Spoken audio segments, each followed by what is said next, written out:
Yeah, I mean, even I don't know. Even sometimes the director would say, I'd ask him, or even and it's kind of left to interpretation, which is kind of one of the nice things about Draco's character is no one really knows what he's thinking. I don't think, not even he knows what he's thinking. So, and that kind of continues in this film. Definitely, we see him not really being too sure where his loyalties lie and whether his courage will outweigh his weakness or his sheer being in sheer terror most of the time of Voldemort. So yeah, it's a good journey for him. I thoroughly enjoyed it.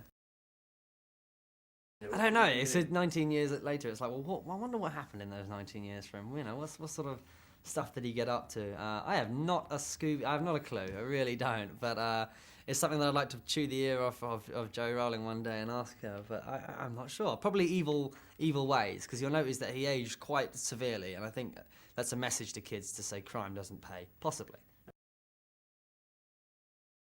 Yeah, I mean, as a kid, you don't really question that much.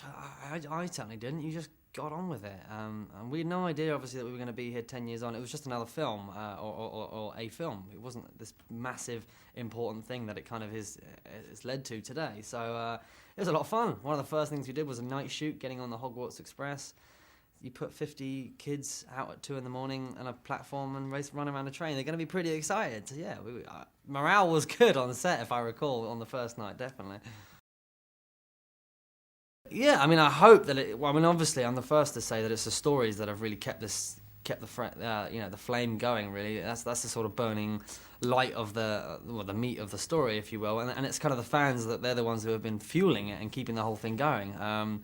So I hope that these are the stories that people of my generation, and maybe yourself as well, that these are the stuff that we read to our kids, and hopefully the films kind of follow on that legacy, and we're all sort of sitting there 20 years from now talking about the good old days of literacy when Jo Rowling wrote Harry Potter. I can't see them really fading out or something replacing them, because I think they're such a unique entity, whether it's the films or the books or the loads of things that have kind of come off the back of it. So yeah, it's definitely inspired a lot of youngsters out there to write, to read, to try to get into that creative frame of mind. So it's a great thing, I think. I think she's inspired a whole generation, to be honest with you.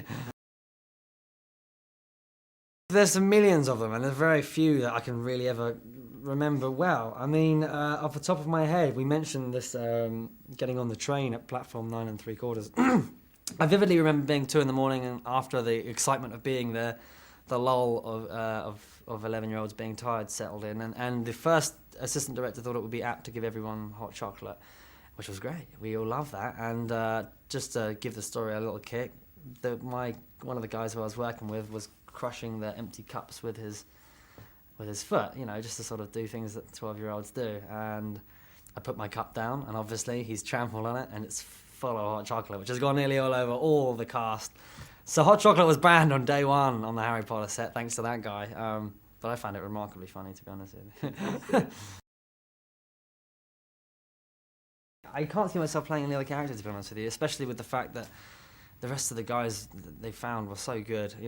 No one could even touch, Daniel or Rupert when it comes to playing those guys' roles. So as much fun as it would have been to be Harry or Ron, I dare not even step on the shoes of those guys. So yeah, I really can't see myself. The only thing I can see myself doing is in 20 years coming back and playing my dad on the remakes or something like that. But other than that, I can't see it happening, to be honest with you. I think I did very well. If you want to see more quizzes, click here and subscribe.